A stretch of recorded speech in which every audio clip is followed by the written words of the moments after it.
জন্ম এবং মৃত্যুর মাঝখানে দীর্ঘ লম্বা একটা সময় আল্লাহ দিয়ে দেন। এই সময়টা দেওয়ার কারণ আমরা যেন আল্লাহ তাআলার পরিপূর্ণ ইবাদতগুলো করতে পারে, আমরা যেন আল্লাহ তাআলার নিয়ামত পেয়ে পরিপূর্ণ শুকরিয়া আদায় করতে পারে। আল্লাহ পাক জানায় দেন, দুনিয়ার ভিতরে আমি আল্লাহ মানুষকে পাঠাইলাম একমাত্র আমি আল্লাহ তাআলার ইবাদত বন্দেগী করার জন্য। কিন্তু মানুষ আমি আল্লাহর ইবাদত করে না। আমি আল্লাহর নিয়ামত পাওয়ার পরে ও আমার গোলামগুলো পরিপূর্ণ নিয়ামতের অশুকরিয়া আদায় তারা করে। আমি আল্লাহ পাক গোটা পৃথিবীর ভিতরে মানুষ এবং জিন জাতিকে পাঠাইলাম একমাত্র আমি আল্লাহর ইবাদত করার জন্য। ওয়া মা খালাকতুল জিন্না ওয়াল ইনসা ইল্লা লিয়াবুদুন।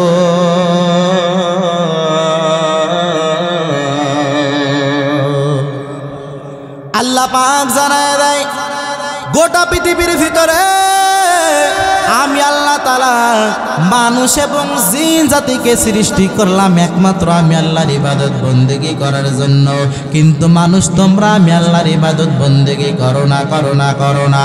কাইফা তাকফুরুনা বিল্লাহি ওয়া কুনতুম আমওয়াতান ফাআহইয়াকুম সুম্মা ইউমীতুকুম। দুনিয়ার মানুষেরা কাইফা তাকফুরুনা, কেমনে আমি আল্লাহর তোমরা অকৃতজ্ঞতা হয়ে যাও। কাইফা তাকফুরুনা বিল্লাহ, তোমরা কেমনে আমি আল্লাহর সাথে তোমরা নাফরমানি করো।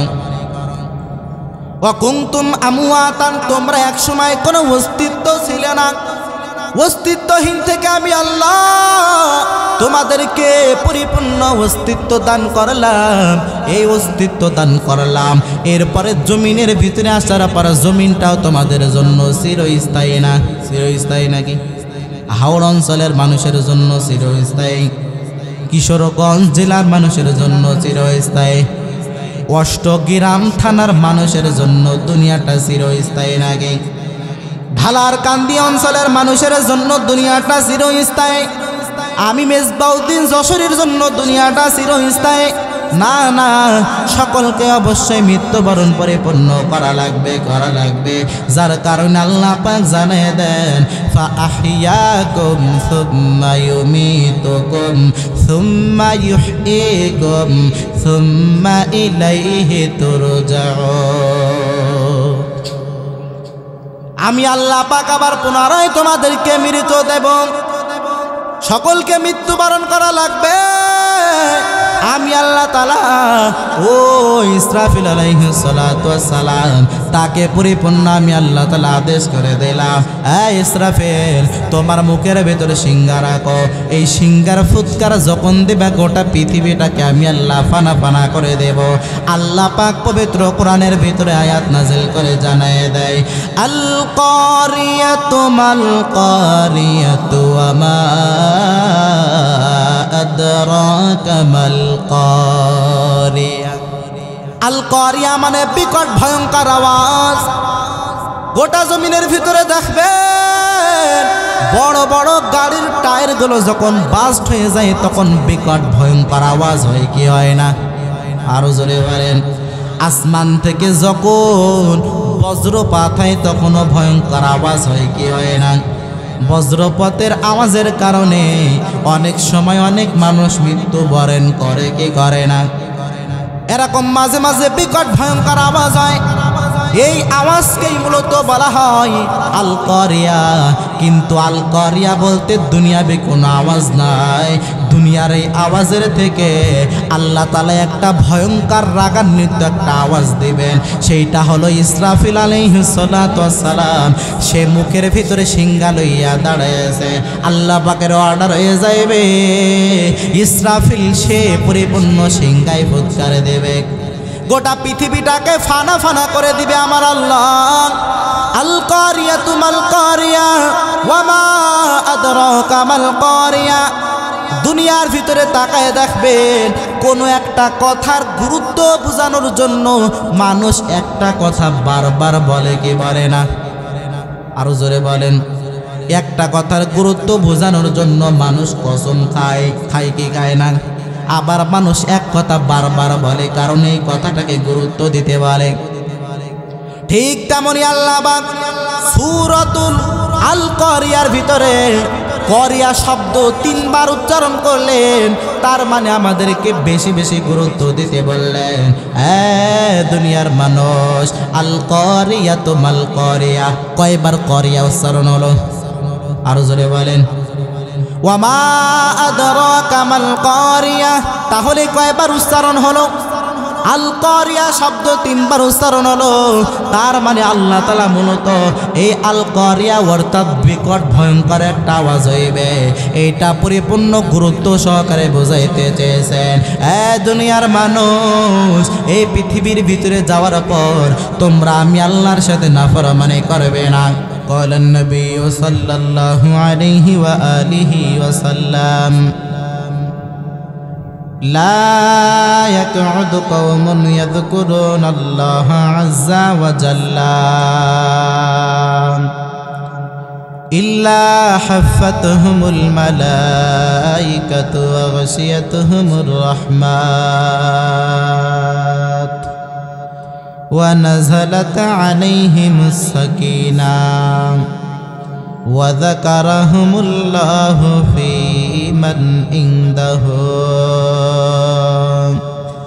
أو كما قال النبي عليه الصلاة والسلام पैगंबर जाने देन لا يقعد قوم يذكرون الله عز وجل জমিনের ভিতরে যখন কোন আল্লাহর বান্দা ও বান্দিরা কোন জায়গার ভিতরে বসিয়া বসিয়া যখন তারা আজ্জা ওয়া জাল্লা আল্লাহ পাকের গুণগান গাইতে থাকে, অর্থাৎ কোরআন হাদিসের আলোচনা করতে থাকে এবং শ্রবণ করতে থাকে, তখন ওই মজমার চতুর্পাশ দিয়ে ইল্লা হাফাতহুমুল মালাইকা, আমার আল্লাহ তাআলা তার ফেরেশতাদেরকে দিয়ে বেষ্টন করে পাহারা দিতে থাকে। পয়গম্বর আরবি সাল্লাল্লাহু আলাইহি ওয়াসাল্লাম এবার 2 নাম্বার পুরস্কারের কথা জানিয়ে দেন। ওয়া গাশিয়াতুহুমুর রাহমাত, জমিনের ভিতরে যখন কোন আল্লাহর বান্দা ও বান্দিরা কোন জায়গার ভিতরে বসিয়া বসিয়া কোন কওমের মানুষ, কোন গোত্রের মানুষ যখন কোন জায়গার ভিতরে বসিয়া বসিয়া তারা যখন কোরআন হাদিসের আলোচনা শ্রবণ করে, তখন ওই মজমার ভিতরে আমার আল্লাহ তাআলা রহমত বর্ষিত করতে থাকে। এরপরে 3 নাম্বার পুরস্কারের কথা পয়গম্বর জানিয়ে দেন। ইল্লা হাফাতুহুমুল মালাইকাতু ওয়া গাশিয়াতুহুমুর রাহমাত ওয়া নাযালাত আলাইহিমুস সাকিনাহ, জমিনের ভিতরে যখন কোন আল্লাহর বান্দা ও বান্দিরা কোন জায়গার ভিতরে বসিয়া বসিয়া যখন তারা আজ্জা ওয়া জাল্লা আল্লাহ পাকের গুণগান তারা গাইতে থাকে, তখন আমার আল্লাহ পাক ওই মজমার ভিতরে রহমতে সাকিনা বর্ষিত করতে থাকে। এরপরে 4 নম্বর পুরস্কারের কথা পয়গম্বর নবী সাল্লাল্লাহু আলাইহি ওয়াসাল্লাম জানিয়ে দেন। পয়গম্বর 4 নম্বর পুরস্কারের কথা জানিয়ে দেন। ওয়া যাকারাহুমুল্লাহু ফী মান ইনদাহু আও কামা ক্বালা আন-নাবিয়্যু আলাইহিস সালাতু ওয়াস সালাম, জমিনের ভিতরে যখন কোন আল্লাহর বান্দা ও বান্দিরা কোন জায়গার ভিতরে তারা বসিয়া বসিয়া আজ্জা ওয়া জাল্লা যখন তারা আল্লাহ পাকের গুণগান গাইতে থাকে, কোরআন হাদিসের আলোচনা শ্রবণ করতে থাকে, যারা আলোচনা করে এবং শ্রবণ করে আমার আল্লাহ তাআলা তাদের নাম ধরে ধরে ধরে ধরে ধরে ফেরেশতাদের ডেকে ডেকে প্রশংসা করতে থাকে।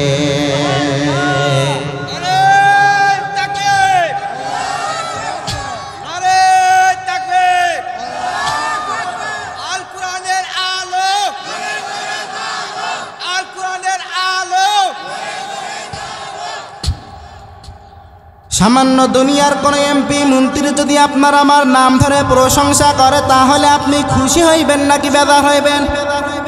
আরো জোরে বলেন। বাংলাদেশের প্রধান উপদেষ্টা ডক্টর ইউনূস সাহেব যদি আপনার আমার নাম ধরে প্রশংসা করে, আপনি আমি কি পরিমাণে খুশি হয়ে যাইব। খুশির কারণে ঘুম খাওয়া হারাম হয়ে যাবে কি যাবে না? ডক্টর ইউনূস সাহেব আপনার আমার নাম ধরে প্রশংসা করার কারণে আপনি আমি যদি অনেক খুশি হইতে পারি, তাহলে স্বয়ং যে আল্লাহ গোটা পৃথিবীটা পরিচালনা করে, যে আল্লাহর নিয়ামত ব্যতীত ডক্টর ইউনূস সাহেব বিন্দু পরিমাণ চলার কোনো ক্ষমতা রাখে না। ওই ডক্টর ইউনূস সাহেব আপনার আমার নাম ধরে প্রশংসা করার কারণে যদি আপনি আমি খুশি হইতে পারি, যেই স্বয়ং আল্লাহ আপনার আমার নাম ধরে ফেরেশতাদের কাছে প্রশংসা করতেছে, তাহলে আপনি আমি খুশি হইব নাকি বেজার হইব বলে? এই জন্য তো বলে, যদি প্রশংসা করা লাগে তাহলে একমাত্র আল্লাহর প্রশংসা করা লাগবে। নিয়ামতের শুকর আদায় যদি করা লাগে, তাহলে একমাত্র আল্লাহ নিয়ামতের পরিপূর্ণ শুকর আমাদেরকে আদায় করা লাগবে। কারণ আল্লাহ পাক জানে দেন, বান্দা যখন তোমরা আমি আল্লাহকে স্মরণ করবা, তখন আমি আল্লাহ তোমাদেরকে স্মরণ করব। তোমরা আমি আল্লাহকে স্মরণ করবে না, আমি আল্লাহ তোমাদেরকে স্মরণ করব না। তোমরা আমি আল্লাহকে স্মরণ করো, আমি আল্লাহ তোমাদেরকে স্মরণ করব। ফাজকুরুনি আযকুরকুম। বান্দা তোমরা যদি আমি আল্লাহকে স্মরণ করো, তাহলে আমি আল্লাহ তোমাদেরকে স্মরণ করব। এই আল্লাহকে স্মরণ বান্দা শুধু মসজিদে গিয়ে করলে হবে না, আল্লাহকে স্মরণ বান্দা সব সময় প্রতিটা সময় করা লাগবে। আবার এই মজমার ভিতরে যে আমরা বসলাম আল্লাহ তাআলার স্মরণ করব না, বিষয়টা এমন না। মজমার ভিতরে আমার আল্লাহ তাআলার স্মরণ করা লাগবে, আবার মজমার বাহিরে আল্লাহ তাআলার পরিপূর্ণ স্মরণ করা লাগবে। মজমার ভিতরেও যেমন আমার আল্লাহ তাআলার প্রশংসা করা লাগবে, আবার মজমার বাহিরেও আমার আল্লাহ তাআলার প্রশংসা বান্দা পরিপূর্ণ করা লাগবে। আল্লাহ পাক জানায় দেয়, এ দুনিয়ার মানুষেরা, আমি আল্লাহ তাআলা তোমাদের কত ধরনের নিয়ামত দান করে দিলাম। এই নিয়ামতগুলো পাওয়ার পর তোমরা যদি আমি আল্লাহর নিয়ামতের পরিপূর্ণ শুকরিয়া আদায় করতে পারো, তাহলে আমি আল্লাহ তোমাদের নিয়ামত দ্বিগুণ বাড়ায় দেব। কিন্তু যদি তোমরা আমি আল্লাহর নিয়ামত পাওয়ার পর আমি আল্লাহর যদি তোমরা অকৃতজ্ঞতা হয়ে যাও, আমি আল্লাহর সাথে যদি তোমরা নাফরমানি করো, তাহলে ইন্না আযাবি লাশাদীদ, আমি আল্লাহ তোমাদেরকে কঠিন থেকে কঠিন আযাবের ভিতরে গ্রেফতার করব। নাই সুবহানাল্লাহ কি সুবহানাল্লাহ, কোন জায়গায় সুবহানাল্লাহ কোন জায়গায় আলহামদুলিল্লাহ, এটা মানুষ বোঝে না। রেফারি এই ফুটবল খেলার সময় গোল হয়ে গেলে তো রেফারির বলে দেয়া লাগে না, গোল হয়ে গেছে বলে দেয়া লাগে। জনগণ চারিদিক থেকে সিল দিয়ে বলে যে গোল হয়ে গেছে, তো ওই জায়গায় জনগণ বোঝে কোন জায়গায় গোল বলতে হয়, কোন জায়গায় কি বলতে হয়। কিন্তু কোন জায়গায় সুবহানাল্লাহ কোন জায়গায় আলহামদুলিল্লাহ, এইটা জনগণ বোঝে না। এইটা আমাদের জন্য খুব দুঃখজনক ব্যাপার না? সামান্য এতটুক জিনিস যদি আমাদের সেন্সে যদি এতটুক জিনিস না ধরে, যে একটা ভালো জিনিসের সময় সুবহানাল্লাহ বলতে হয় আর খারাপ জিনিসের সময় নাউজুবিল্লাহ বলতে হয়, এতটুক যদি আমরা না বুঝি তাহলে বুঝবো কবে বলেন? তাহলে আমরা দিন থেকে কতটা দূরে চলে গেছি। আমাদের ভিতরে এলেম না থাকার কারণে আমরা গুমরাহির পথে চলে যাইতেছি। আমল করার আগে সর্বপ্রথম প্রয়োজন হয় এলেম। যার ভিতরে এলেম নাই ও আমল করবে কি? এজন্য এলেম শেখার খুবই প্রয়োজন। আর এলেম তো কোনো স্কুল কলেজ ভার্সিটিতে শিক্ষা দেওয়া হয় মনে হয়, কোথায়? একমাত্র কওমি মাদ্রাসাতে। আলিয়া মাদ্রাসা আপনাদের এদিকের কি খবর আমি বলতে পারি না। আলিয়া মাদ্রাসার স্কুল কলেজ ভার্সিটিতে সমান, কিন্তু কওমি মাদ্রাসাতে একমাত্র দ্বীনি এলেম সহি এলেম শিক্ষা দেওয়া হয়। এজন্য সন্তানদেরকে মাদ্রাসাতে দেওয়ার দরকার আছে না নাই? যতদিন সন্তানদেরকে মাদ্রাসাতে দিবেন, এই জমিনের ভিতরে যতদিন কোরআনের ধারক বাহক রাহবার থাকবে, ততদিন এ দুনিয়া আল্লাহ তাআলা রাখবে। এ দুনিয়াতে যতদিন একজন আল্লাহ আল্লাহ বলনেওয়ালা মানুষ থাকবে, আল্লাহ তাআলা ততদিন এ দুনিয়া ধ্বংস করবে না। কিন্তু যেদিন এ জমিন থেকে একজন আল্লাহ আল্লাহ বলনেওয়ালা মানুষ উঠে যাবে, একজনও থাকবে না, সেদিন আল্লাহ তাআলা জমিনটা ফানা ফানা করে দেবে। আল্লাহ তাআলা ইসরাফিল আলাইহিস সালাতু ওয়াস সালামকে তার হাতে সিংহা নিয়ে, তার মুখে সিংহা নিয়ে দাঁড় করায় রেখেছে। আল্লাহ পাকের অর্ডার হয়ে যাবে, ইসরাফিল আলাইহিস সালাতু ওয়াস সালাম সিংহায় ফুঁক দিতে দেরি করবেন না, গোটা পৃথিবীটা ফানা ফানা হয়ে যাবে। হবে কি হবে না? কিয়ামত হবে কি হবে না? সত্য নাকি মিথ্যা? কত পার্সেন্ট সত্য? 100% বুঝি না, সত্যই সত্য নাকি? হ্যাঁ। তো আজকের মজমার ভিতরে বসার কারণে আল্লাহ তাআলা আমাদেরকে 4টি পুরস্কার দিয়েছে। কয়টি? আরো জোরে বলেন। 4টি। 1 নাম্বার পুরস্কার, চতুর্পাশ দিয়ে আল্লাহ তাআলার ফেরেশতাদের দিয়ে বেষ্টন করে রেখেছে, পাহারা দিতেছে। ফেরেশতা কি দেখা যায়? দেখা যায় না, কিন্তু আল্লাহ রাসূল সাল্লাল্লাহু আলাইহি সাল্লাম হাদিসের ভিতরে বলেছেন, তাহলে কথা সত্য নাকি মিথ্যা? সত্য। এরপরে 2 নাম্বার পুরস্কার, আল্লাহর নবী সাল্লাল্লাহু আলাইহি ওয়াসাল্লাম বলতেছেন, ওয়া গাশিয়াতুহুমুর রাহমাত, ওই মজমার ভিতরে আল্লাহ তাআলা রহমত বর্ষিত করতে থাকে। সুবহানাল্লাহ। তাহলে আমরা এই মজমার ভিতরে বসেছি, এটা যে একটা রহমতের মজমা, এর ভিতরে কোনো সন্দেহ আছে? কেউ যদি সন্দেহ করে তাহলে তার ঈমান থাকবে? থাকবে না। এরপরে 3 নাম্বার পুরস্কারের কথা আল্লাহর নবী বলতেছেন, ওয়া নাযালাত আলাইহিমুস সাকিনাহ, এই মজমার ভিতরে আল্লাহ তাআলা রহমতের সাকিনা বর্ষিত করতেছে। সুবহানাল্লাহ। এবার 4 নাম্বার পুরস্কার, ওয়া যাকারাহুমুল্লাহু ফীমান ইনদাহু, যারা এই মজমার ভিতরে বসে বসে আলোচনা করবে, শুনবে, আল্লাহ তাআলা তাদের নাম ধরে ধরে ফেরেশতাদের কাছে প্রশংসা করতেছে। তখন একটু চিন্তা করেছেন যে এরকম একটা দামি মজমার ভিতরে বসার কারণে আমার আল্লাহ আমার নাম ধরে প্রশংসা করতেছে, এটা যে কত বড় সৌভাগ্যের ব্যাপার। এটা যদি আমরা সরাসরি দেখতাম তাহলে বুঝতাম অনেক বড় সৌভাগ্যের ব্যাপার কিনা। তাহলে আমরা মজমার ভিতরে শুরু থেকে শেষ পর্যন্ত থাকবো না, কিছুক্ষণ পরে উঠে চলে যাব ইনশাআল্লাহ। যতক্ষণ পর্যন্ত আলোচনা চলবে, একেবারে আখেরি মুনাজাতের আগ পর্যন্ত আমি আশা করি আপনারা সকলে আলোচনা শুনবেন। তাহলে প্রশংসা করব কার জন্য বলেন? আল্লাহর জন্য। আল্লাহ পাক পবিত্র কোরআনুল কারীমের ভিতরে আয়াত নাজিল করে জানায় দেন, লা ইন শাকারতুম লা আযীদান্নাকুম ওয়া লা ইন কাফারতুম ইন্না আযাবি লাশাদীদ।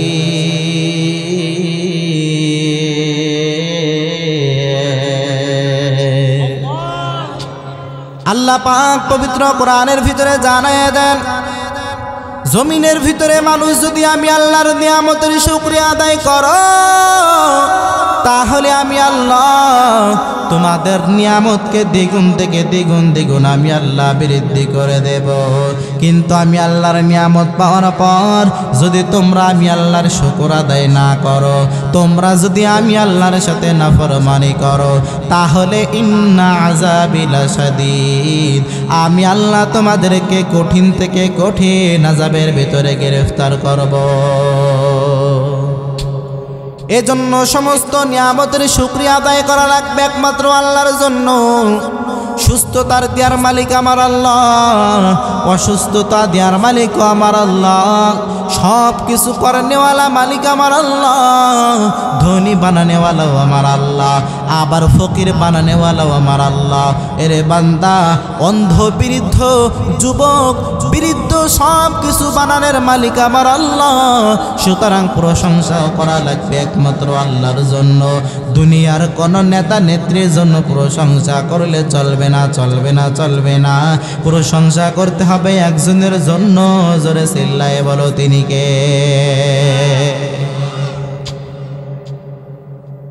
প্রশংসা করলে আল্লাহ তাআলা নিয়ামত বৃদ্ধি করে দেয়। মুসা আলাইহিস সালাতু ওয়াস সালাম তিনি আমার আল্লাহ তাআলার সাথে কথা বলেন। ওই তুর পাহাড়ে যাইয়া যাইয়া আমার আল্লাহ পাকের সাথে মুসা নবী কথা বলে, যার কারণে মুসা নবীর নাম হয়ে যায় মুসা কালিমুল্লাহ। কাল্লামাল্লাহুল মুসা তাকলিমা, কাল্লামাল্লাহুল মুসা তাকলিমা। মুসা আমার আল্লাহ পাকের সাথে কথা বলে, যার কারণে তার নাম হয়ে গেল মুসা কালিমুল্লাহ। মুসা আলাইহিস সালাতু ওয়াস সালাম প্রতিদিন ডেইলি আমার আল্লাহর সাথে কথা বলার জন্য রওনা করেন। তুর পাহাড়ে রওনা করেছেন। এমত অবস্থার ভিতরে আল্লাহর তিনটা গোলাম, আল্লাহর তিনটা বান্দা তারা অপেক্ষা করতেছে কখন মুসা নবী আমার আল্লাহর সাথে কথা বলতে যাবে। আল্লাহর কাছে তিনটা মেসেজ পরিপূর্ণ দেওয়া লাগবে, যার কারণে এক গরিব আল্লাহর বান্দি, এক বৃদ্ধ, এক মহিলা সে রাস্তার কিনারায় দীর্ঘ সময় ধরে অপেক্ষা করতেছে। এই রাস্তা দিয়ে মুসা পয়গম্বর কখন যাইবে আল্লাহ তাআলার সাথে কথা বলার জন্য। মুসা নবীকে একটা মেসেজ পরিপূর্ণ আল্লাহকে দিতে বলা লাগবে। মুসা নবী যাইতেছে, এমত অবস্থায় বৃদ্ধ ওই মহিলা ডাক দিয়ে বলে, এই মুসা পয়গম্বর একটু আমাকে সময় দেওয়া যাবে নাকি? মুসা পয়গম্বর ডাক দিয়ে বলতেছেন, কি সময় দেওয়া লাগবে বলেন। মুসা পয়গম্বর দাঁড়ানোর পরে মুসা পয়গম্বরকে ডাক দিয়ে জানায় দেয়, ও মুসা পয়গম্বর আপনাকে আমার একটা কথা বলা লাগবে, আপনি একটু দয়া করে মেহেরবানি করে আল্লাহ তাআলাকে জানাইবেন। বলে কি জানানো লাগবে? বলে দুনিয়ার ভিতরে আমার মতো অসহায় মনে হয় আর কেউ নাই। দুনিয়ার ভিতরে আমি সকালের খাবারটা জোগাড় করলে দুপুরের খাবার জোগাড় করতে পারি না, দুপুরের খাবার জোগাড় করলে আমি রাত্রের খাবারটা জোগাড় করতে পারি না। আমার মতো অসহায় মনে হয় গোটা পৃথিবীর ভিতরে আর দ্বিতীয় কেউ নাই। আমার কোনো জায়গা জমি নাই, ঘর বাড়ি কিছু নাই, আমার কোনো সম্পদ নাই, কোনো ফসল নাই। ও মুসা পয়গম্বর তুমি একটু মেহেরবানি করে আমার আল্লাহকে জানাইবা, কি আমল করলে, কি করলে আমার আল্লাহ তাআলা আমাকে অনেক নিয়ামত দিয়ে দেবে, কি করলে আমার আল্লাহ তাআলা সব লাইন আমাকে অনেক উপরে উঠিয়ে দেবে। এক নাম্বার এই মেসেজটা আমার আল্লাহকে একটু জানাই দেবা। মুসা পয়গম্বর আল্লাহর এই বান্দের কাছ থেকে কথাটা শোনার পরে রাস্তা অতিক্রম করতেছে। প্রতিমধ্যে দ্বিতীয় আর এক মহিলা, সে অনেক ধনী মহিলা, যার কোনো সম্পদের কোনো কমতি নাই, কোনো উট ঘোড়ার কোনো কমতি নাই, কোনো দুম্বারও কমতি নাই। ওই আল্লাহর বান্দি এত পরিমাণে তার সম্পদ নিজেও জানে না সম্পদের হিসাব। বাংলার জমিনের ভিতরে এমন মানুষ আছে, ওই ঢাকা শহরের দিকে তাকায় দেখবেন কত কোটিপতি আছে, কি পরিমাণে সম্পদ নিজেও জানে না, কি পরিমাণে তার ইনকাম নিজেও বলতে পারে না। এত পরিমাণে সম্পদের মালিক সে হয়ে গেল, এত পরিমাণে টাকার মালিক সে হয়ে গেল। ওই জমিনের ভিতরে শত শত বিঘা জমির মালিক সে হয়ে গেল, একমাত্র পরিপূর্ণ সময়কে মূল্যায়ন করার কারণে দুনিয়ার লাইনে বড় দামি হয়ে গেল। ঠিক আল্লাহর এক বান্দি কি পরিমাণে সম্পদ সে নিজেও জানে না, কি পরিমাণে সম্পদের মালিক।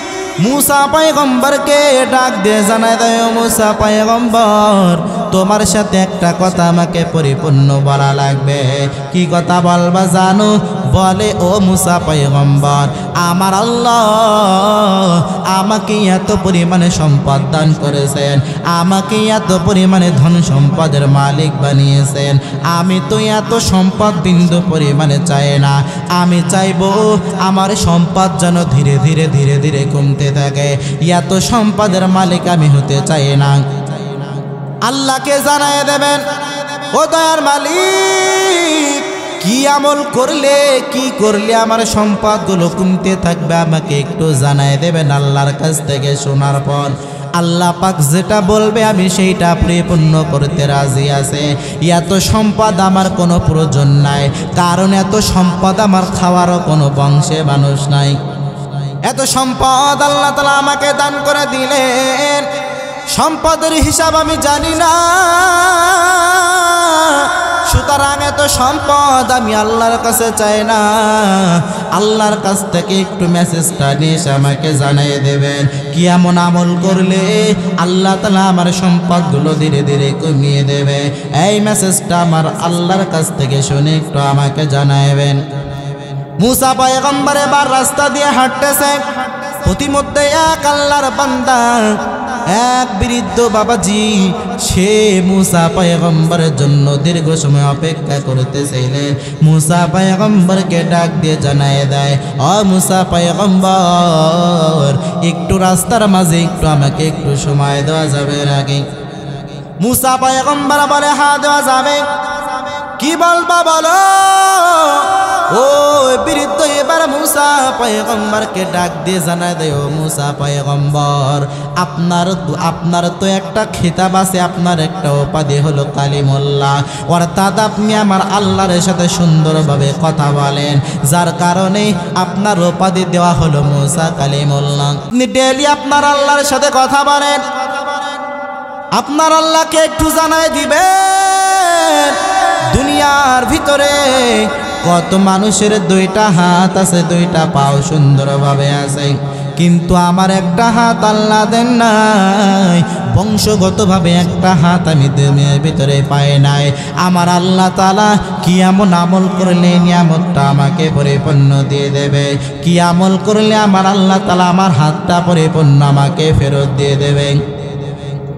আপনি একটু আল্লাহ তাআলাকে জানাবেন, আল্লাহ তাআলা কি বলে আমাকে সে একটু মেসেজ দেবেন। আল্লাহ পাক যে আমল করার কথা বলবে ওই আমলটা আমি পরিপূর্ণ করতে রাজি আছে। ও মুসা পয়গম্বর, আমাকে একটু এসে আপনি জানাই দেবেন। আল্লাহ তাআলার সাথে এবার মুসা পয়গম্বর যখন ওই তুর পাহাড়ে দাঁড়ায় যখন আল্লাহ পাকের সাথে কথা বলে, আল্লাহ পাকের সাথে সুন্দরভাবে কথোপকথন হয়। মুসা পয়গম্বর এবার আল্লাহ পাককে ডাক দিয়ে জানায় দেয়, দয়ার মালিক, আপনার এক বান্দি একটা মেসেজ দিয়েছেন। কি মেসেজ দিয়েছেন জানায় দাও। বলে, এক বান্দি সে সকালের খাবার জোগাড় করলে দুপুরের খাবার জোগাড় করতে পারে না, দুপুরের খাবার জোগাড় করলে সে রাত্রের খাবার জোগাড় করতে পারে না। তার মতো অসহায় মনে হয় জমিনের ভিতরে আর দ্বিতীয় কেউ নাই। সে কি এমন আমল করলে সে সব লাইনে বেশি বেশি সম্পদের মালিক হইতে পারবে? কি এমন আমল করলে সব লাইনে তার কোনো জিনিসের কমতি থাকবে না? আল্লাহ তাআলা ডাক দিয়ে জানায় দেয়, ও মুসা পয়গম্বর, আমার ওই বান্দিকে আমি আল্লাহ যেভাবে রেখেছে, গরিব অবস্থায় রেখেছে, অসহায় অবস্থায় আমি আল্লাহ তাকে রেখেছে। আমি আল্লাহ তো এমনি তাকে অসহায় অবস্থায় রাখি নাই, বরং আমি আল্লাহ তাআলা অসহায় রেখেছে পরীক্ষা করার জন্য। আমি আল্লাহ পরিপূর্ণ দেখতে চাই আমার এই গোলাম, আমার এই বান্দি। আমি আল্লাহ তাআলা তার খাওয়ার লাইনে, পড়ার লাইনে, মাখার লাইনে, সব লাইনে, হার লাইনে তাকে দুর্বল করার পরেও, তাকে অনেক অসহায় বানানোর পরেও সে আমি আল্লাহ তাআলার উপরে পরিপূর্ণ রাজি থাকে নাকি বেজার হয়ে যায়? আমি আল্লাহ এটা পরিপূর্ণ দেখতে চাই। আমি আল্লাহ তাআলা এটা পরিপূর্ণ পরীক্ষা করতে চাই। তো আমার ওই বান্দি যখন জানতে চেয়েছে কি আমল করলে অনেক সম্পদের মালিক হইবে, আমার ওই বান্দিকে গিয়ে জানাই দেবা, ও মুসা, আমি আল্লাহ তাআলা তার যে অবস্থায় রেখেছে, ধনী হোক না কেন আর গরিব হোক না কেন, অসহায় হোক না কেন, ফকির হোক না কেন, আমি আল্লাহ তাআলা যেই হালতে রাখবো না কেন, সর্বদাই আমি আল্লাহ তাআলার বেশি বেশি প্রশংসা করতে বলবা। আমি আল্লাহ তাআলা তারা যতটুক নিয়ামত দান করেছে ততটুক নিয়ামত পেয়ে পরিপূর্ণ আমি আল্লাহ তাআলার উপরে খুশি থাকতে বলবা। যদি খুশি থাকতে পারে তাহলে আমি আল্লাহ তাআলা ধীরে ধীরে ধীরে ধীরে তার নিয়ামত আরো অনেক গুণে বৃদ্ধি করে দেব। এই জন্য আল্লাহ পাক জানিয়ে দেন, লা ইন শাকারতুম লা আযীদান্নাকুম, কেউ যদি আমি আল্লাহর নিয়ামত পেয়ে শুকর আদায় করে তাহলে আমি আল্লাহ তাআলা আরো জিয়াদা করে দেব, বৃদ্ধি করে দেব। এরপরে মুসা পয়গম্বর জানায় দেয়, দয়ার মালিক, দ্বিতীয় আল্লাহর এক বান্দি, আপনার এক বান্দি জানতে চেয়েছিল তার সম্পদের কোনো কমতি নাই, এত পরিমাণে সম্পদের মালিক সে হয়ে গেল, গোটা দুনিয়ার ভিতরে সম্মানের কোনো অভাব নাই, সম্পদের কোনো কমতি তার ভিতরে নাই, শত শত হাজার হাজার উটের সে মালিক, হাজার হাজার শত শত দুম্বার মালিক, ঘোড়ার মালিক, দুনিয়ার ভিতরে জায়গা জমির কোনো অভাব নাই, তার ধন সম্পদের কোনো অভাব নাই। আপনার ওই বান্দি চাইতেছে এত সম্পদ তার কোনো প্রয়োজন নাই, প্রয়োজন নাই, সে তো চাইতেছে এই সম্পদগুলো যেন ধীরে ধীরে ধীরে ধীরে ধীরে ধীরে কমতে থাকে। ও দয়ার মালিক, আপনার ওই বান্দি কি আমল করলে তার সম্পদগুলো ধীরে ধীরে কমতে থাকবে? আল্লাহ তাআলা ডাক দিয়ে জানায় দেয়, ও মুসা পয়গম্বর, আমার ওই বান্দিকে তুমি গিয়ে জানাই দেবা, সে তো নিয়মিত আমি আল্লাহর পরিপূর্ণ নিয়ামতের শুকর আদায় করে। আমি আল্লাহ তাআলা তাকে যে হালতে রাখি না কেন, আমি আল্লাহ তাআলা তাকে সুখেও রাখলেও পরিপূর্ণ শুকরিয়া আদায় করে নেয়, আমি সুখে রাখলেও সে আমি আল্লাহর উপরে পরিপূর্ণ সন্তুষ্ট থাকে, আবার আমি আল্লাহ দুঃখে রাখলেও সে আমি আল্লাহর পরিপূর্ণ সন্তুষ্ট থাকে, আমি আল্লাহ তাআলার পরিপূর্ণ নিয়ামতের শুকর সে আদায় করে নেয়।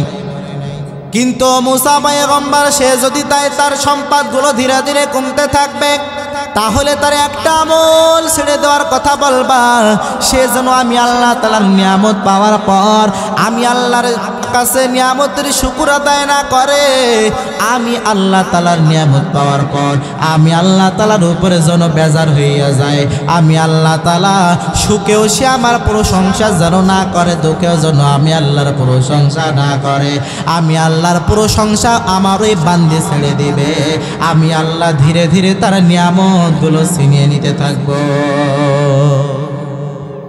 নাউজুবিল্লাহ বলবেন না? তাহলে প্রশংসা করা লাগবে কি লাগবে না? তার প্রশংসা করব। আরো জোরে বলেন।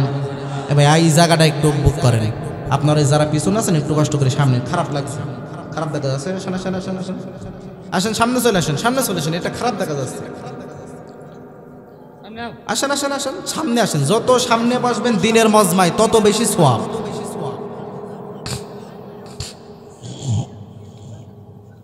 আসেন আসেন, এটা একদম পুরো বুক করে ফেলেন, এখানে যেন চট না দেখা যায়, একেবারে পুরো বুক করে ফেলেন। আছেন যত সামনে আসবেন তত সওয়াব বেশি। যারা পিছনতে উঠতেছে না মনে করবে কিছুক্ষণ পরে তারা উঠে চলে যাওয়ার প্ল্যান করছে। আসেন আসেন আসেন আসেন আসেন সামনে আসেন, যত সামনে বসবেন তত সওয়াব বেশি। কি কথা কি আমি মিথ্যা বলতেছি? দিনের মজমায় যে যতটুক এগোবে, হাদিসের ভিতরে আছে দিনের কথা শ্রবণ করার জন্য কেউ যদি এক হাত অগ্রসর হয়, এলেম শিক্ষা করার জন্য কেউ যদি এক হাত অগ্রসর হয়, আল্লাহ তাআলা কয় হাত অগ্রসর হয়? হ্যাঁ, 2 হাত। কোন হাদিসে আছে 10 হাত, তো এরকম আছে। তো আপনি যদি অল্প একটু চেষ্টা করেন আল্লাহ তাআলা আপনার ভিতরে বেশি বরকত দেবে। তো এখানে তো আমরা বসেছি কিছু এলেম শিক্ষা করার জন্য, নাকি কিছু জ্ঞান শিক্ষা করার জন্য না? তো আমরা এখানে বসেছি এখানে শিক্ষা গ্রহণ করার জন্য, এটা একটা ক্লাস। আমি এখানে বসেছি উস্তাদ হিসেবে, আপনারা ছাত্র, সেই হিসেবে আমি আপনাদের যদি কিছু শিক্ষা দিতে পারি, আর এই শিক্ষা নিয়ে যদি আপনারা যদি নিয়মিত আমল করতে পারেন, তো এই আমলের দ্বারা আল্লাহ পাক জান্নাত দিতে পারে কি পারে না? পারে, দিতে পারে। এজন্য আমরা শুকরিয়া আদায় করব কার? আল্লাহ। আপনারা কেউ রাগ করছেন না তো? আমার কথা বুঝতে আপনাদের কষ্ট হচ্ছে না তো? আশা করি যশোরের ভাষা বুঝতে কষ্ট হবে না। ওই কয়েক বছর আগে আমাদের যশোরের দিনাজপুরের এক ছাত্র গিয়েছিল পড়াশোনা করতে। আমাদের যশোর একটা বিখ্যাত মাদ্রাসা আছে, আমি যে মাদ্রাসাতে পড়াশোনা করেছি প্রায় 12 থেকে 13 বছর, যশোর চৌগাছা আলারদা মাদ্রাসা। ওই মাদ্রাসার মুহতামিম আল্লামা মুফতি আব্দুর রাজ্জাক সাহেব দামাত বারাকাতুহুম আমার শায়েখ ও মুর্শিদ। তো আমাদের এই মাদ্রাসায় একটা ছাত্র গিয়েছিল পড়াশোনা করার জন্য। তো যাওয়ার পরে ছাত্ররা যখন খানা খাইতে দিয়েছে, খাবার খাইতে দিয়েছে, তো যেই জগ, আপনাদের দিকের জগ বলে তো, যার ভিতরে পানি থাকে, জগ, তো জগ দিয়েছে, জগে পানি, তো জগে পানি শেষ হয়ে গিয়েছে। আর বলছে যে হুজুর জগতে পানি নেই। কি বলছে বলেন? জগতে পানি নেই। সবাই তো অবাক যে কিরে জগতে পানি নেই মানে? টিউবওয়েলে পানির অভাব নেই, খাল বিল নদী নালা সব পানি ভরা, বলছে জগতে পানি নেই। মূলত পানি নেই জগে, কিন্তু বলছে কি বলেন? জগতে পানি নেই। মানে দিনাজপুরের ভাষা হলো ওইটা, জগৎ বলে ওরা, এই জগৎ পানিতে, হ্যাঁ ওরাম ভাষা দিনাজপুরের ভাষা।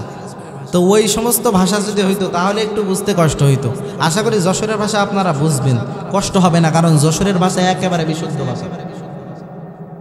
হ্যাঁ শুদ্ধ ভাষা, যশোরের ভাষা, বইয়ের ভাষা, আশা করি আপনাদের বুঝতে সমস্যা হবে না।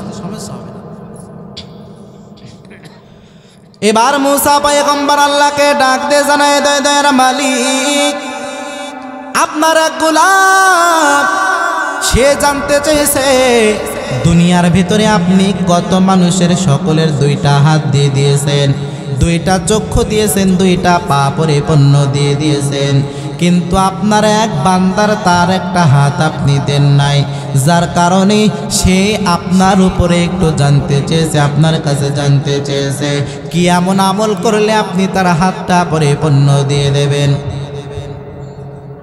সে আফসোস করতেছে এই হাত দ্বারা সে কোনোদিন কোনো কিছু করতে পারে নাই, এই হাত দ্বারা সে কোনো কিছু ধরতে পারে নাই। আপনার ওই বান্দা সে আফসোস করতেছে, আপনি একটু দয়া করে মেহেরবানি করে জানাই দেন। আল্লাহ পাক ডাক দিয়ে জানাই দেয়, ও মুসা পয়গম্বর, আমার ওই গোলামকে গিয়ে তুমি জানাই দেবা আল্লাহ তাআলার সামনে মানুষের প্রতিটা অঙ্গ প্রত্যঙ্গের হিসাব পরিপূর্ণ দেওয়া লাগবে। কিয়ামতের মাঠে প্রতিটা শরীরের প্রতিটা অঙ্গ প্রত্যঙ্গর জবান আল্লাহ খুলে দেবে। এই হাতের জবান আমার আল্লাহ তাআলা খুলে দেবে, আমার চক্ষুর জবানও আল্লাহ তাআলা খুলে দেবে, আমার কানের জবানও আল্লাহ তাআলা খুলে দেবে, আমার দুইটা পায়ের জবানও আল্লাহ তাআলা খুলে দেবে। দুইটা হাতের জবান খুলে দেওয়ার পরে আল্লাহকে ডাক দিয়ে বলবে, দয়ার মালিক, আপনি আপনার এই গোলামকে দুইটা হাত দিয়েছেন, কিন্তু এই দুইটা হাত দিয়ে অমুক অমুক অপকর্ম সে করেছে, অমুক অমুক খারাপ কাজ সে লিপ্ত হয়েছে, এই হাত দ্বারা মানুষের উপরে অত্যাচার আর জুলুম করেছে, এই হাত দিয়ে মানুষের কষ্ট দিয়েছে, এই হাত আপনার বিপক্ষে সাক্ষী দিবে। ওই দিন আপনার দুইটা হাতের ভেতরে একটা হাত তো অক্ষম, তবে কোন বান্দারা তার একটা অঙ্গ প্রত্যঙ্গে সাক্ষী দেওয়ার কারণে জাহান্নামের আসামি হয়ে যাইবে। তবে আমি আমার ওই গোলামকে তো একটা হাত দান করি নাই, সে একটা হাত দান না করার কারণে ওই হাতের দ্বারা কোনো গুনাহের কাজ তার হবে না, যার কারণে আমি আল্লাহ তাআলা একটা হাত যে তার দান করি নাই। আমার এই গোলাম ইচ্ছা করলে আমায় আল্লাহকে ডাক দিয়ে জানাই দেবে হাসরের ময়দানে, ও দয়ার মালিক, দুনিয়ার ভিতরে আমাকে একটা হাত আপনি দান করেন নাই, সুতরাং এই একটা হাত না দেওয়ার কারণে হলেও আমাকে জান্নাতে দেওয়া লাগবে। আমার এই গোলাম ওই দিন আমি আল্লাহর কাছে এই আবদার করতে পারবে, আমার ওই গোলাম আমি আল্লাহর কাছে এই আবেদনটা পরিপূর্ণ করার সে পাওয়ার পেয়ে যাবে। কারণ গোটা পৃথিবীর ভিতরে আমি আল্লাহ তাআলা সকলের দুইটা হাত দান করলাম, কিন্তু যার যার একটা দুইটা হাত আমি আল্লাহ দান করি নাই, তারা আমি আল্লাহর কাছে বলতে পারবে, ও দয়ার মালিক, আমাকে একটা হাত দান করো নাই, একটা চক্ষু আমাকে দান করো নাই, আমার জবানটাকে তুমি বন্ধ করে দিয়েছিলা, এই জবান দিয়ে আমি সুন্দরভাবে কথা বলতে পারতাম না, আমাকে তুমি অন্ধ বানাইছিলা, এই চক্ষু দ্বারা আমি তোমার নিয়ামতগুলো দেখতে পারি নাই। সুতরাং এই অবদানের কারণে হলেও, এই নিয়ামত না দেওয়ার কারণে হলেও আমি বান্দাকে আপনাকে জান্নাতে দেওয়া লাগবে। সুতরাং আমার এই গোলাম যেন বিন্দু পরিমাণে কোনো টেনশন না করে, আমার এই গোলাম কোনো মন খারাপ যেন না করে, আমার ওই গোলামকে জানাই দেবা আমি আল্লাহ যে হালতে রেখেছি ওই হালতে তাকে পরিপূর্ণ, আমি আল্লাহর উপরে পরিপূর্ণ খুশি থাকতে বলবা। আমি আল্লাহ তাআলা যতটুক নিয়ামত দিয়েছি ততটুক নিয়ামত পাইয়া পরিপূর্ণ আমি আল্লাহর শুকর আদায় করতে বলবা। তাহলে ধনী থাকা অবস্থায় শুকরিয়া আদায় করবো কার? আবার ফকির অসহায় অবস্থায় শুকরিয়া আদায় করা লাগবে কার? সুস্থ অবস্থায় শুকরিয়া আদায় করব কার? অসুস্থ অবস্থায় শুকরিয়া আদায় করতে হবে আমার আল্লাহর। এই জন্য বান্দা সুখেও আমার আল্লাহকে পরিপূর্ণ স্মরণ করা লাগবে, আবার দুঃখেও পরিপূর্ণ আল্লাহকে স্মরণ করা লাগবে। কারণ এই দুনিয়াটা তো আমাদের জন্য বান্দা ক্ষণস্থায়ী। দুনিয়া থেকে কে কখন চলে যাইব আমরা কেউ বলতে পারে না। কিশোরগঞ্জের মানুষ গভীর মনোযোগের কান লাগে বান্দা শোনা লাগবে। সেই যশোর থেকে দীর্ঘ 12.5 ঘন্টা গাড়িতে জার্নি করে এসেছি, অনার্থক কোনো ফায়সা কথা বলার জন্য না। আমি কি বুঝাইতে চাইতেছি একটু গভীর মনোযোগ দিয়ে আমার আলোচনাগুলো শোনার একটু চেষ্টা করেন। দুনিয়ার ভিতরে আল্লাহ তাআলা পাঠাইলেন, এই গোটা পৃথিবীর ভিতরে আমরা এক সময় ছিলাম না, আবার আল্লাহ তাআলা আমাদেরকে জমিনের ভিতরে পাঠাইছেন। এই জমিনের ভিতরে পাঠাইছেন, এখানে সীমাবদ্ধ শেষ বিষয়টা এমন না, বরং সেই জমিন থেকে আবার অন্ধকার কবরে বিদায় নেওয়া লাগবে কি লাগবে না? আরো জোরে বলেন। অন্ধকার কবরে যাওয়ার পর আল্লাহ তাআলার সামনে তো আর হাজিরা দেওয়ার জন্য দাঁড়ানো লাগবে না, লাগবে কি লাগবে না? আল্লাহ তাআলার সামনে আবার হাজির হওয়া লাগবে। আল্লাহ তাআলার সমস্ত নিয়ামত পাওয়ার পরে ও আল্লাহ তাআলার সাথে আমরা নাফরমানি করে আল্লাহ পাক পবিত্র কোরআনের ভিতর আয়াত নাযিল করে জানায় দেয়, এ দুনিয়ার মানুষেরা তোমরা কেমনে আমি আল্লাহর সাথে নাফরমানি করো? কাইফা তাকফুরুনা বিল্লাহি ওয়া কুনতুম আমওয়াতান ফাআহইয়াকুম সুম্মা ইউমীতুকুম সুম্মা ইউহয়িকুম সুম্মা ইলাইহি তুরজাউন।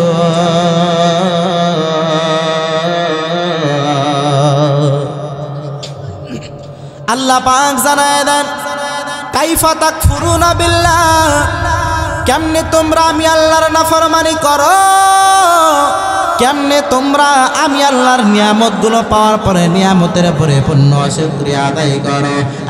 কিশোরগঞ্জের মানুষ ও হাওড়া অঞ্চলের মানুষ গভীর মনোযোগের কান লাগে শোনা লাগবে যে আল্লাহ তাআলা এত সুন্দর সুন্দর নিয়ামত আপনাকেও দান করলেন, আমি বান্দাকেও দান করলেন, তাহলে আপনি আমি অবশ্যই আল্লাহর সাথে নাফরমানি করে নিয়ামতগুলো পাওয়ার পর, যার কারণে আল্লাহ পাক স্বয়ং নিজেই বলেছেন, কাইফা তাকফুরুনা বিল্লাহ, তোমরা কেমনে আমি আল্লাহর সাথে নাফরমানি করো?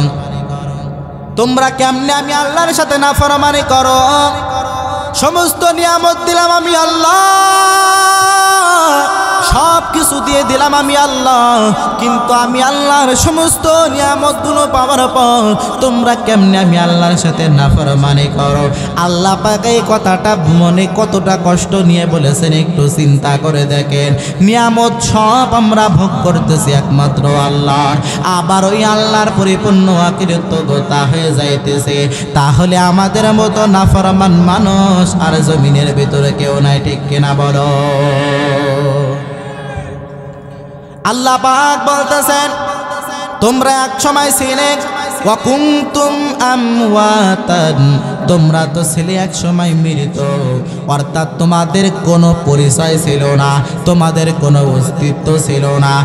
এক ফোঁটা না পাক পানি থেকে আমি আল্লাহ তাআলা ওই মায়ের গর্ভের ভিতরে সুন্দরভাবে তোমাদেরকে বানাইলাম, গর্ভ থেকে জমিনের ভিতরে আসলাম, জমিনের ভিতরে আসার পর এই জমিনটা তো আমি আল্লাহ চিরস্থায়ীভাবে তোমাদের জন্য দিই নাই, বরংস এই আমি আল্লাহ তোমাদের পাঠানোর কারণ হলো জমিনের ভিতরে তোমরা বাজার করবা, বাজার করবা, বাজার করবা।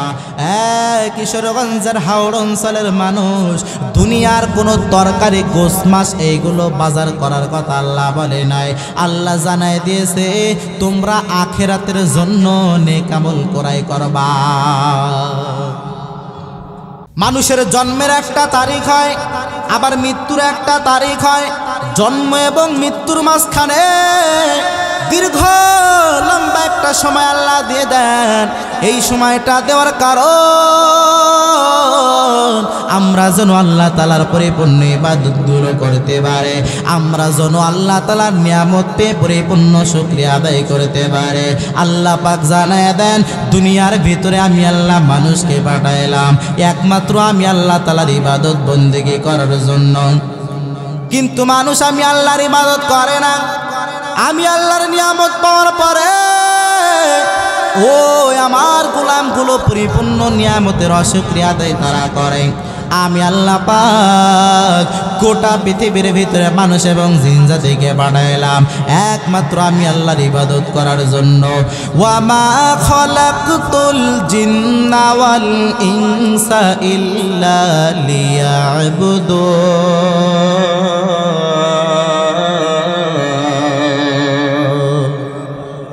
আল্লাহ পাক জানায় দেয়, গোটা পৃথিবীর ভিতরে আমি আল্লাহ তাআলা মানুষ এবং জিন জাতিকে সৃষ্টি করলাম একমাত্র আমি আল্লাহর ইবাদত বন্দেগী করার জন্য, কিন্তু মানুষ তোমরা আমি আল্লাহর ইবাদত বন্দেগী করো না, করো না, করো না।